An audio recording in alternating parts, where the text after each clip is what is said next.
It is time for the battle between the King of the Monsters and the King of Skull Island to commence. Yo, dudes, the Empire's pretty chill. Maybe you could, join it or something.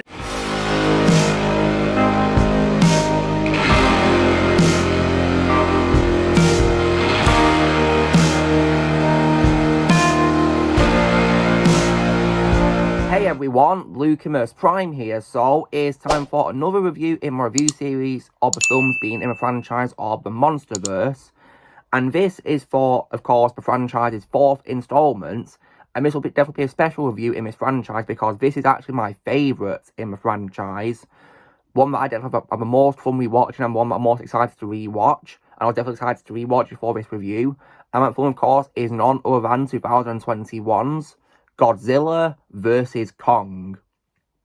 So, now, how was this film made then? So this is the 36th film in the Godzilla franchise, and the 12th film in the King Kong franchise, and also the 4th Godzilla film to be made in America. And the project was announced in October 2015, when Legendary Pictures declared plans for a shared cinematic universe between Godzilla and King Kong. The film's writers' room was assembled in March 2017, and the director, Adam Wingard, was then announced in May 2017. Filming began in November 2018 in Hawaii, Australia and Hong Kong, and wrapped in April 2019. The film was initially delayed from a November 2020 release date due to a COVID-19 pandemic, but was then released theatrically on March 21st, 2021, and then in the United States on March 31st, where it was also released simultaneously on the streaming service HBO Max. The film received generally positive reviews from critics, with praise for visual effects and action sequences, but criticism towards the human characters. It broke several pandemic box office records and grossed $470 million worldwide, against a production budget of $155 to $200 million and a break-even point of $330 million, making it the 8th highest grossing film of 2021, and it was also a streaming hit as well, and it was the most successful launch title in HBO Max's history until it was surpassed by Mortal Kombat in that same year. When it comes to my reaction to this film then, so when this film of course hit streaming, I was able to rent it out and give it a watch, and I definitely absolutely loved it. And as I just said at the start of this video, this is definitely my all-time favourite Monsterverse movie in the franchise. And it's definitely, for me, the Monsterverse film that I enjoy rewatching the most because I think it's absolutely awesome. So, now what is this movie about then? So, in the film, King Kong clashes with Godzilla after humans move him from Skull Island to the Hollow Earth, homeworld of the monsters known as the Titans, to retrieve a power source for a secret weapon intended to stop Godzilla's mysterious attacks. So, now when it comes to what I think is great about this film then, so I think Adam Wingard definitely had a very good cast of actors in this film. So, reprising her role from Godzilla King of Monsters is Millie Bobby Brown as Madison Russell. She was once again, in my opinion, a very likeable character, really good to watch, and definitely for me one of Millie Bobby Brown's best roles that she's played. And one of my favourite roles of her, all of my favourite roles has always been Eleven in Stranger Things. I thought she was great in this once again as Madison Russell, did a very good job playing her.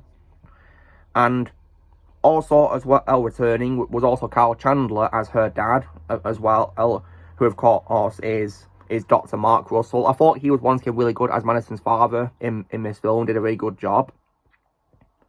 But those two are only ones who return from the previous movies. And when it comes as well to new characters, I like the addition of Alexander Skarsgård as Dr. Nathan Lind. I think he was really good as him in my opinion. He was also, in my opinion, a likeable character.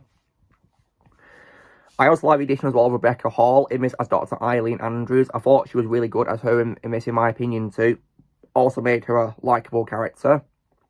And I also as well like the addition as well of Brian Tyree Henry in this as Bernie Hayes, who of course is the podcaster in this, who's the whistleblower, who's helping Madison and her friend Josh to expose Apex.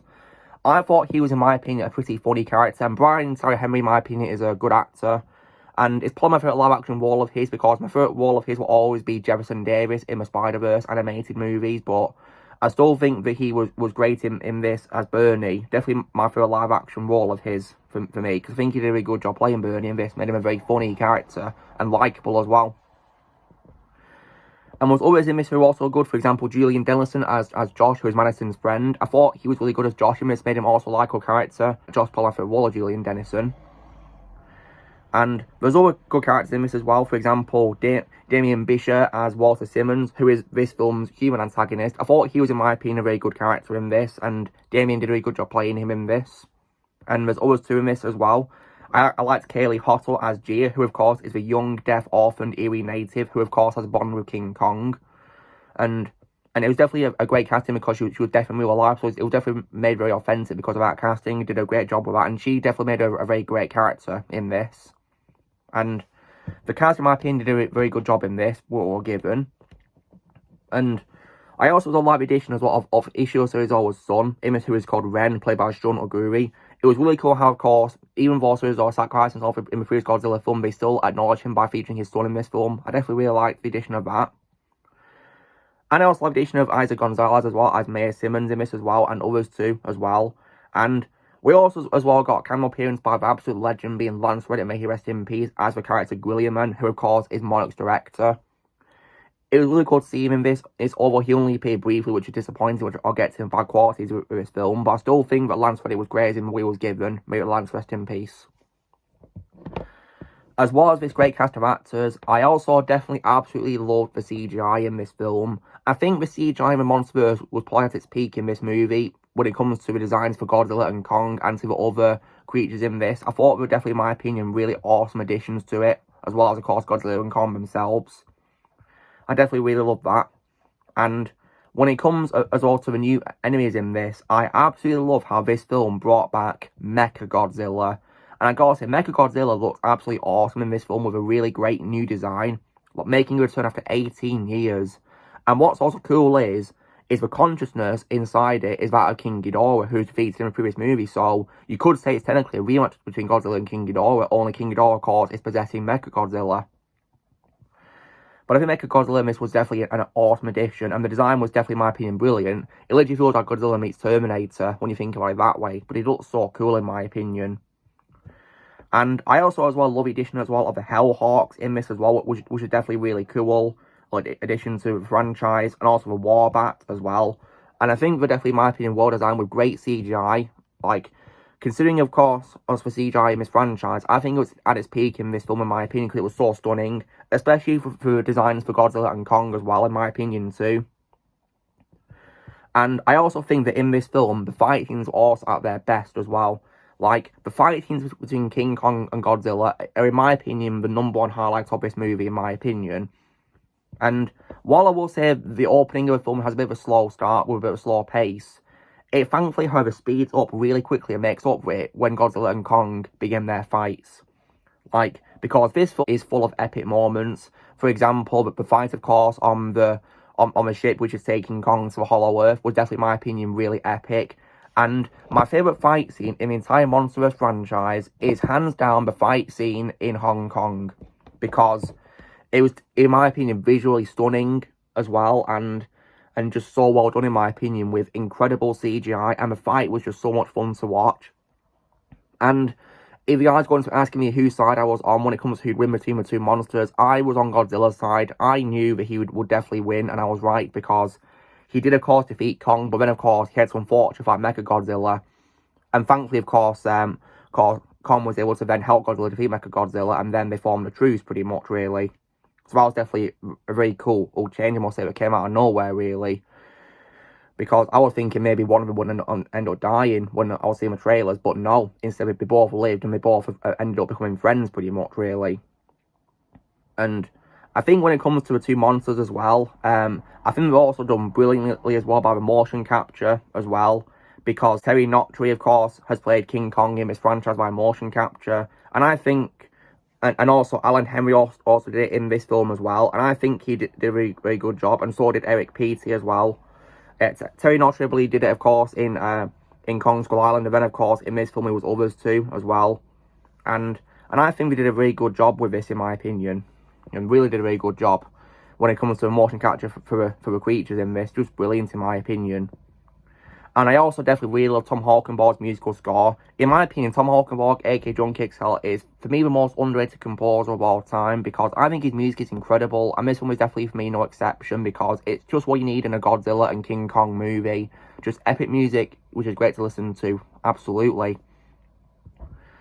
And when it comes to the film's pacing, it's 113 minutes, so it's 7 minutes short of being 2 hours.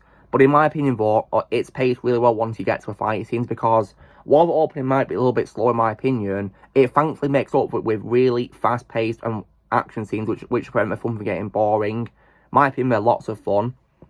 And the human characters, for what they're worth, are also likeable as well, so they're good to watch as well, for what it's also worth to as well. That's what I'll say, really.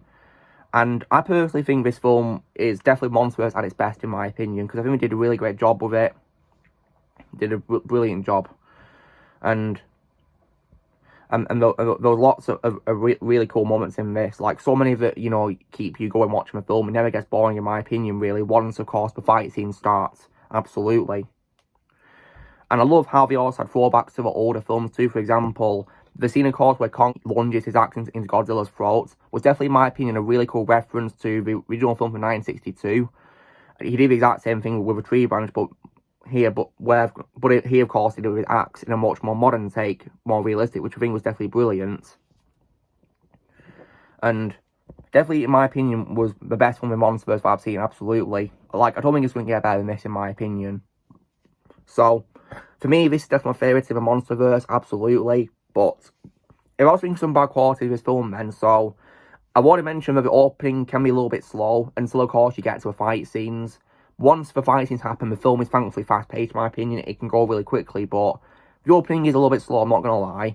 And when it comes to some of the characters, I feel that one particular actor in this was really underused, and that was sadly Lance Reddick as Guilliman, because he only appears in 2 brief scenes despite being part of the film's main cast, which is very unfortunate.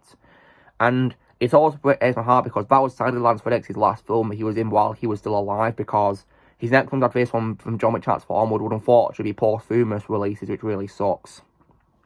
But he was great in this, what he was given. And apparently there's like an extended version of this film out there, which is like, you know, more than 3 hours long, and he was due to appear in much more scenes with what he had here. So I will hope one day we get an extended version of this film and we get to see more of Lance Reddick, absolutely. Because I think him being the director of Monarch meant he should have had a much bigger role than what we got, to be completely honest. So I really wish we got more of him. And Zhang Zi was also supposed to be reprising her role from the previous Godzilla film King of Monsters, but unfortunately she got cut from it, and so did Jessica Henwick as well, sadly. She was supposed to be someone, but she got cut. So I really hope that we get an extended version where we see those scenes restored and we get to see them in action. And get to see Lance Reddick as well. Because I feel they were definitely missing from this film, in my opinion. And also, when it comes as well to characters who don't return as well, I was also disappointed that Alan Jonah did not return from King of Monsters, Charles Dance's character, because I was hoping he could get his comeuppance, you know, from his actions in a previous movie. But sadly, we never saw him at all in this movie. He didn't appear whatsoever. I do believe Charles Dance did film more scenes as his character, but unfortunately they got cut, which really sucks. They're probably in an extended version of this film, who knows. So I really hope if we get an extended version, we get to see his scenes and we get to see him get his comeuppance, because I think he deserved it because he's such a despicable character. So I really hope that they do an extended version of this film with his scenes restored in it, because I think by not including Charles Dance in this film was definitely, in my opinion, a missed opportunity, because he's a great actor and his character, in my opinion, was really interesting. And I hope we get to see his comeuppance in the extended version. I really hope so. Nonetheless, though, I still really love Godzilla vs. Kong. It's definitely me the best in the MonsterVerse, my all-time favourite. It's always the one I enjoy most when I'm rewatching. My opinion is not going to get better than this so far, as far as I'm concerned. So, if I was to give this one a score out of 10, because of all the slight nitpicks I have been with some actors, like Lance Reddick, for example, were underused, and also some people were cut, like Charles Dance's character and the others before that I mentioned, and also the pacing can be slower start to a film, I would probably give this film a very solid score of 9.5 out of 10. That's my score for it. After this, of course, we got Godzilla X Kong: The New Empire, which in my opinion is good, but no near as good as this film in my opinion. But I'll be, of course, reviewing that next week, so we'll see what I think when I of course, get around to rewatching that for a second after I first saw it. So yeah, we'll see how that goes. But nonetheless, though, This is me, of course, doing my review for Godzilla vs. Kong. So, you know the drill, guys. Be sure to give this video a like. Also, be sure to vote in the comments what you guys think of Godzilla vs. Kong. You see in the comments below what you think of it. Also, be sure to join Team Plan by pressing subscribe videos coming in the future. And long live the King of the Monsters and the King of Skull Island.